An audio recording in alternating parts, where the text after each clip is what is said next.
우리가 생각하던 미국의 모습이 전혀 아니죠. 그렇죠. 미국은 그런 나라가 아니었는데라고 우리가 생각을 하는데 그렇게 돼버렸고 그 빈자리를 지금 중국이 내가 할게 그러고 들어오는 꼴이 돼버린 거예요. 그러니까 미국한테 그렇게 공격을 받고 독재 정권이고 약탈 경제라고 공격을 받았던 중국이 미국이 보호무역으로 돌아서니까 내가 미국의 역할을 하겠다. 내가 다자질서의 수호자다.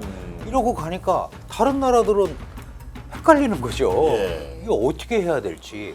그래서 지금 카드가 있고 없고가 아니고 앞으로 누가 결국은 미국 주도의 공급망 질서, 중국 주도의 공급망 질서 이런 게 이제 꼭 진영화 논리가 아니더라도 자연스럽게 형성이 되는 상황이 될 거고 그러면 더 이상 미중 간의 게임은 아닙니다. 이게 이제 지금은 당장 빨리 내가 상대방을 제압해서 내가 주도하는 시스템으로 가야 된다라고 생각을 하지만 이게 한없이 그렇게 가는 상황은 아니다라는 것도 이해를 해야 되고 그다음에 지금 미국이 만들어 놓은 시스템 때문에 모든 사람들이 미국에 오리엔트가 돼 있는 거예요. 미국이 짜놓은 국제 분업 체계, 미국이 짜놓은 금융 체계 이런 거에서 다 움직이잖아요. 만약에 중국이 그걸 대체할 수 있는 시스템과 재화를 제공할 수 있으면 국가들은 그렇게 선택할 수도 있어요. 다만 아직 거기까지는 안 가 있는 거죠. 그래서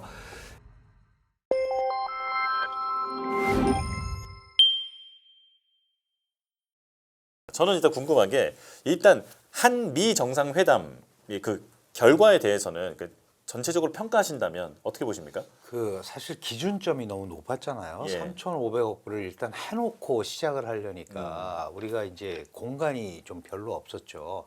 그런데 3,500억 불을 투자하기로 한 일종의 1차 협의 그 베이스를 놓고 보면 어제 최근에 벌어지는 이런 일들은 상당히 선방을 했다라고 저는 생각을 해요. 네. 다만 이제 그 세부적인 내용은 항상 이제 트럼프 이 대통령의 특기가 그런 건데 예. 다 됐다 그러고 그러니까요. 나중에 가서 딴소리도 나오고 네. 지금 뭐 반도체는 협의한 적 없다 그러고 막 이런 게 나오거든요. 그래서 이 디테일한 부분에 대해서는 앞으로도 좀 풀어가야 될 얘기들이 있지만 큰 줄기, 특히 트럼프 대통령이 가장 원했던 총액 베이스로 3,500억 불을 내가 한국에서 투자 받았다. 이거는 이제 만족을 시켜준 거죠. 아, 예, 예. 그런데 아주 우리가 전략적으로 잘 접근을 한 게 그동안 이제 한미 원자력 협정이나 이런 것 때문에 이 해결하지 못하던 이 해결료 문제를 네. 모두 발언해서 그러니까 말이에요. 직접적으로 꺼내서 뭔가 달성을 한 거 이런 것들은 상당히 나름대로 협상 전략에 있어서 준비를 잘해서 했다 이렇게 보는 거고요. 예. 관세는 어쨌든 불확실성을 계속 우리가 담보하고 있었잖아요. 그런데 그게 몇 퍼센트가 됐든 어떻게 됐든 일단 뭐 15%로 낮추고 결정이 됐습니다. 이제 그런 거가 됐으니까 불확실성은 일단 좀 제거하는 그런 성과는 충분히 있었다고 생각을 합니다. 네. 그러니까 전체적으로 보면 선방했다고 평가하지만 디테일에서는 네, 당연히 우려할 점이 있을 수 있다. 그럼 저는 이어서 한 가지만 여쭤보면 그 핵추진 잠수함 뭐 연료 이 얘기를 이재명 대통령이 직접 꺼낼 때 하필이면 이제 북한 배 그리고 중국 배를 뭐 견제하기 위해서라는 워딩을 직접 썼단 말이에요. 그렇죠. 이거 또 우리가 11월 1일에 이제 미중 그러니까 한중 정상회담 하는데 네. 여기서 또 뭐 문제되는 거 아닌가? 뭐 당연히 그런 우려가 들죠. 그런데 오늘 오후 4시에 그 중국 외교부 대변인이 저는 이제 굉장히 센 워딩이 나올 줄 알았어요. 근데 상당히 그 뭐라 그럴까요? 온화한 워딩이 나왔습니다. 네. 예를 들면 뭐 어느 나라가 방어적인 차원에서의 뭐 준비를 하거나 이런 거는 그게 원래 기초가 되는 거다라고 얘기를 하면서 핵 확산 방지하는데 도움이 좀 됐으면 좋겠다. 그러니까 확산하지 말라는 거죠. 이건 예. 이제 중국이 이렇게 얘기할 수밖에 없는 이유는 이걸 가지고 너희가 핵 확산을 하고 핵 연료를 쓰고 그게 이제 궁극적으로 가면은 핵잠수함까지 갈 수 있는 거라고 생각을 하잖아요. 이제 뭐 당연히 그렇죠. 그리고 자신들이 가지고 있는 전략적 우위가 아시아 지역에서 상실이 될 수 있는데 정작 그거를 우리한테 세게 밀어붙이면 우리는 그러면 북한이 핵 개발하는 거는 괜찮고. 왜 아무 소리 안 하나?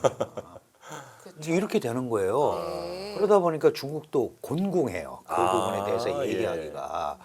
게다가 이제 이 한중 관계의 새로운 그림을 그린다고 지금 11년 만에 시 주석이 어쨌든 오잖아요. 근데 네. 그런 걸 가지고 이 판을 흔들거나 그런 거는 안 한다. 다시 말씀드리면 한국의 전략적 지위를 나름대로 중국도 생각을 하고 있는 거다. 마침 이제 한미 관세 협상도 어쨌든 잘 끝났고 이런 상황에서 지나치게 한국에 대한 압박을 강조를 하면 한미 간의 결속이 더 강화되고 한일 정상회담도 오늘 했잖아요. 예. 한미일 삼각공조도 강화되면 그거는 과연 중국한테 유리할까 이런 생각을 했을 것 같아요. 네. 이제 그래서 생각보다는 약간 그 온화한 톤으로 나왔다 이렇게 봐야 될 것 같습니다. 그렇다면 한중 정상회담에서도 방금 이제 말씀해주신 그런 내용이 언급될 수는 있습니다만 네, 중국도 충분히 지금 있죠. 한국의 어떤 위상이나 어떤 중요성에 대해서 인지를 하고 있을 것이다 이렇게 말씀을 해주셨고요. 자, 그럼 미중 정상회담 얘기로 가보겠습니다.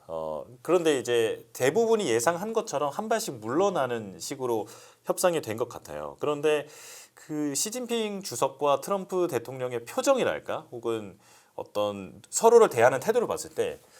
저만 그렇게 느낀 건지 모르겠습니다만 트럼프 대통령이 전반적으로 좀 더 대우를 해주는 듯한 그렇죠. 느낌이었거든요. 그 굉장한 그 아마 신경전을 한 것 예. 같은데 네. 그 나레마루에도 먼저 도착을 했고 그러니까요. 자기가 맞이하는 듯한 모습을 보였거든요. 근데 그 전에 또 하나 중국이 숙인 것도 있어요. 왜냐하면 오늘 트럼프 대통령은 오전에 떠나겠다고 그랬고 원래 시진핑 주석은 오후에 한국에 오겠다고 그랬어요. 근데 이 시간을 맞추려고 시진핑 주석이 땡겼어요, 사실은. 그러니까 이제 그런 거에 대한 뭐 예우 차원 네. 이런 것도 있을 거고 시 주석은 잘 아시다시피 그 원래 표정 변화가 별로 없고 네. 그렇잖아요.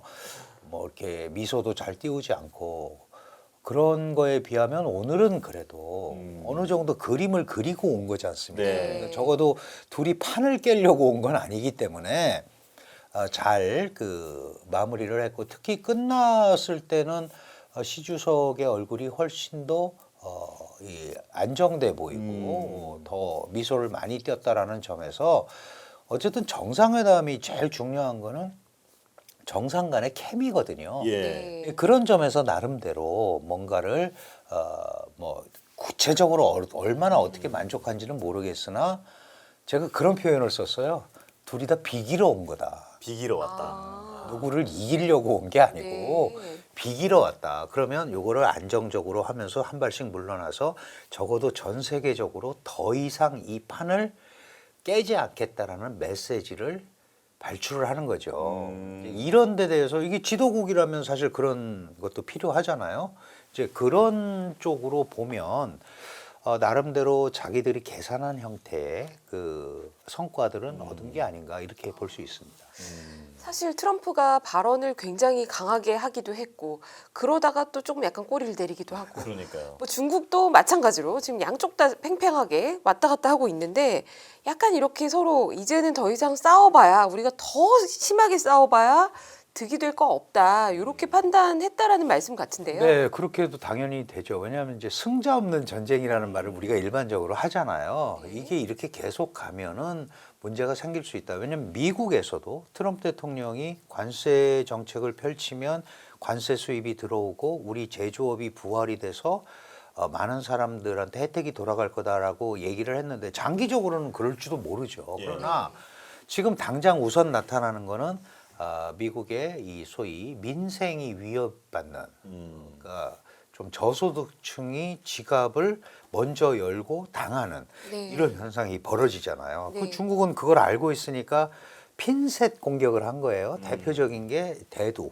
네. 이제 트럼프의 지지 기반인 대두 산지를 공략을 하고 대두 안 사주고 그러니까요. 그다음에 히토류라는 사실은 중국에만 있는 광물은 아니에요. 그렇죠. 물론 중국이 예. 다 갖고 있지만. 근데 지금 당장 대체가 안 되잖아요. 그게 엄청난 환경 오염 산업이기 때문에 다른 나라들은 안 건드리는 거거든요. 그럼 지금 뭐 호주랑 뭐 일본이랑 말레이시아랑 이런 이제 히토류 소위 뭐 거의 히토류 동맹 같은 이런 걸 하는데 그것도 시간이 걸립니다. 2, 3년, 3, 4년 걸리기 때문에 그 전까지는 지금 이걸 계속 끌고 가는 것이 결국은 아쉬운 쪽이 중국보다는 미국 지금 쪽. 당장에서는 미국이 네. 되는 확률이 더 높은 거죠. 그러니까 물러나는 거고, 물론 중국도 그러면 미국을 계속 압박해서 자기네가 우위에 결정적으로 쓸 수 있느냐, 그건 또 아니잖아요. 예. 네.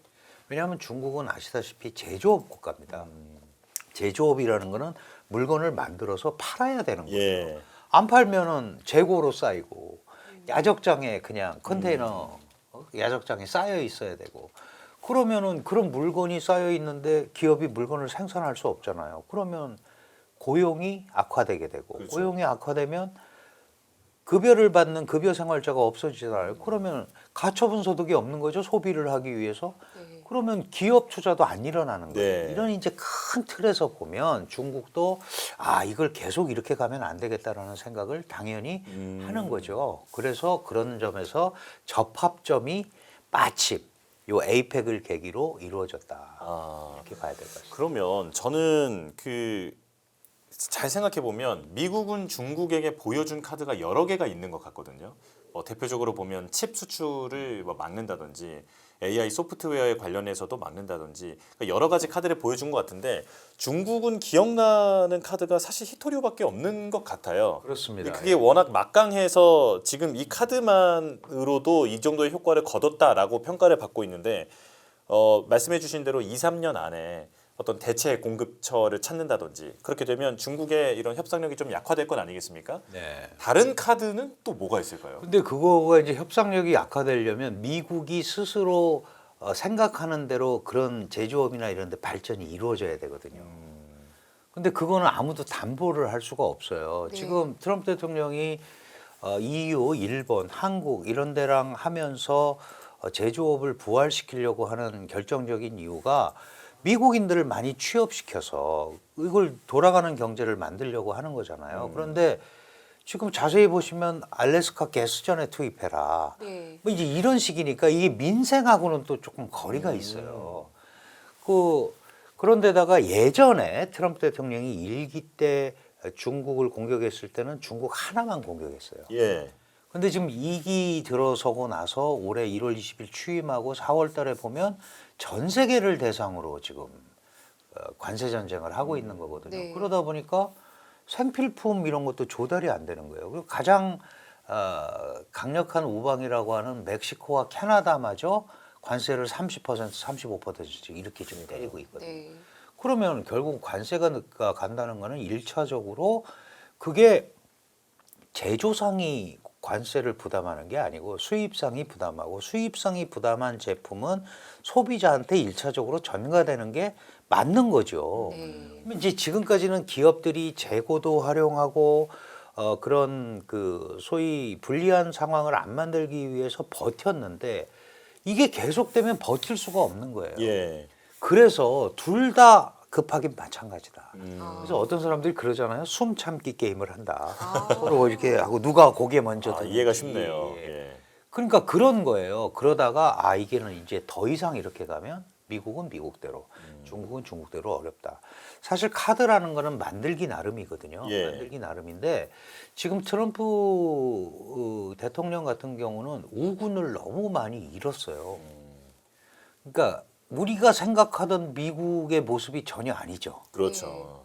그러니까 미국은 그런 나라가 아니었는데라고 우리가 생각을 하는데 그렇게 돼버렸고, 그 빈자리를 지금 중국이 내가 할게 그러고 들어오는 꼴이 돼버린 거예요. 그러니까 미국한테 그렇게 공격을 받고 독재 정권이고 약탈 경제라고 공격을 받았던 중국이 미국이 보호무역으로 돌았으니까 내가 미국의 역할을 하겠다. 내가 다자질서의 수호자다.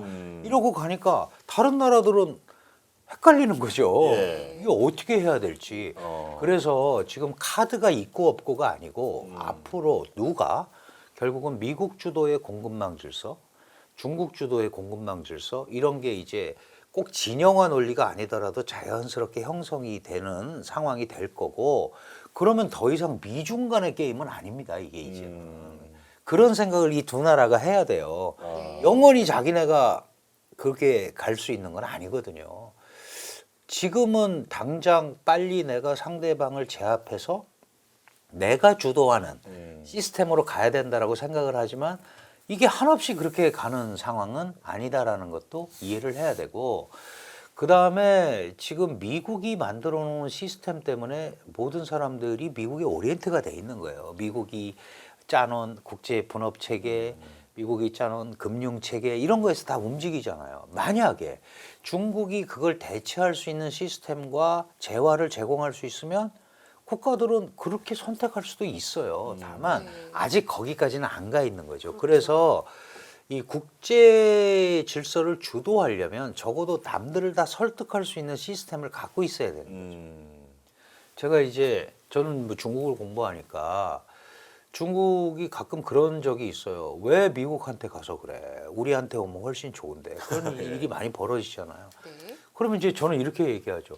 미국이 설사 우리를 압박하는 것도 있지만 미국이 한국한테 해주는 것보다 더 좋은 거를 중국이 해주면 한국 사람들 마음이 돌아서는데 아직 거기까지는 안 가 있지 않냐. 이렇게 얘기를 하는 거거든요. 그러니까 시스템과 재화와 이런 것들을 제공할 수 있는 틀이 있다면 그러면 중국이 세계적 국가로 성장을 하는 거고 그렇지 않다면 별 카드도 없이 슈퍼베이비 몸집 큰 어린애처럼 움직이는 이런 구조가 될 수도 있는 거예요. 네.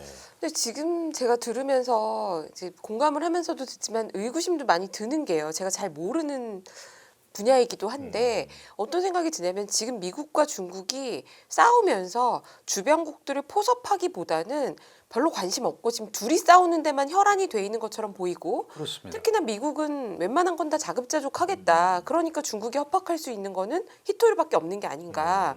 그래서 한국은 뭐 중국이 우리한테 잘해주고 미국이 잘해주고 서로 잘해주면 너무 좋지만 잘해주는 파트너가 안 보이는 것 같아요. 당연히 그렇습니다. 네. 지금은 이제 1차적으로 우선 양자 게임에서 이겨야 되거든요. 네. 양자 게임에서. 근데 이게 아시다시피 둘 중에 하나가 확실하게 이기기가 굉장히 어려운 구조를 가지고 있다는 거예요. 지금 예를 들어서 많은 뭐 미국을 공부하는 전문가들도 그렇지만 과연 미국에서 제조업이 흥기를 할 수 있을까? 특히 이민 지금 미국 사람들이 그런 제조업에 직접 들어가려고 하지는 않는 상황이면 그렇죠. 그러면 이제 이민자들의 나라고 이민자들이 그런 부분을 맞췄고 그다음에 그 중에서 똑똑한 인력들이 들어와서 미국의 뭐 AI라든가 뭐 예를 들면 인도 뭐 이런 이제 많이 왔잖아요. 중국에서도 오고 이런 그 소위 환경을 만들어 놨었는데 그것도 안 받고 그다음에 뭐 우리가 직접 겪었잖아요. 얼마 전에 기술 지도도 하고 이렇게 하려고 간 한국의 정상적인 엔지니어들을 불법 체류자 이래서 수갑도 모자라서 족쇄까지 채우는 조지아주 말씀. 조지아주. 깜짝 놀랐죠. 예를 들어 이런 것들이 네. 결국은 미국에 대한 신뢰를 잃게 만드는 거거든요. 네. 예, 그런 부분들이 우선 둘이서 정리가 되면 뭐 어떻게 되겠는데 지금 말씀하신 대로 편을 들고 싶어도 들을 데가 없는 거예요. 그러니까요. 네. 누구한테 가겠냐. 근데 이제 우리 한국 입장에서는 우리는 다른 나라들이 안 갖고 있는 아주 특수한 존재를 하나 가지고 있어요. 그게 바로 북한입니다. 네. 예를 들어서 미중이 어떤 다른 나라 보고 너 선택해 이렇게 할 수는 있지만 우리한테는 굉장히 어려운 거죠. 우리는 선택할 수가 없다. 북한으로부터의 위협, 이질적인 집단이 있기 때문에 우리가 안 되니 너희가 여기를 좀 컨트롤 해주고 방향성을 잡아주던가. 근데 그건 또 아무도 안 하려고 그러잖아요. 그러니까 한국은 선택을 할 수가 없는 거예요. 그럼에도 불구하고 이 고정 위협이 있기 때문에 이재명 정부가 강조하는 게 한미 동맹을 근간으로 해서 실용 얘기를 펼치는 네. 거거든요. 명확해졌잖아요. 적어도 안보에 관한 한은 우리는 유일 동맹국인 미국과 같이 가는 거다. 제가 가끔 이제 이런 얘기 우스갯소리는 아니고 실질적인 얘기인데 안보는 죽고 사는 문제다. 예. 생사의 문제고 네. 경제는 먹고 사는 문제다. 네. 물론 먹고 사는 명언이시네요. 게 네. 더 중요한지 죽고 사는 게 더 중요한지는 개인의 가치에 따라서 다르겠지만 일단 살아 있어야 뭐가 될 거 아니겠어요? 그렇죠. 예. 이제 그런 차원에서 우리는 선택보다는 우리가 할 말을 하면서 그래서 저는 이제 설득을 하자. 안 되는 건 안 되는 거다. 제가 요번에 한미 협상을 보면서 미국은 한국에 대해서 일본의 아류쯤으로 생각하는 한국에 대한 이해가 별로 없어요. 한국도 돈 많이 벌었고 뭐 삼성 TV, 뭐 맞아요. LG 뭐 TV 세탁기가 특히 트럼프는 호텔을 하니까 호텔에 가보면 전부 한국 제품들이 네. 와 있는 거예요. 저렇게 많이 팔고 국민도 뭐 돈이 많다는데 왜 우리가 지켜줘야 돼? 이제 이런 생각만 단순하게 네네네. 하는 거예요. 그러니까 일본의 아류처럼 생각해서 일본식의 일본에 했던 정책을 한국에다 하면 한국이 들을 거라고 생각을 한 거예요. 그런데 실제로 완전히 다르잖아요. 예. 다르다 보니까 결국은 우리가 설득을 계속 했고 지난 3개월간 7월 말부터 설득을 했고 결국은 거기에 어쨌든 트럼프가 좀 다르구나라는 걸 설득이 인정을 좀, 한 예. 거 아니겠어요? 아. 근데 이제 마지막 카드는 나는 총액만 낮으면 돼. 아마 이런 것 같아요. 예, 예. 예.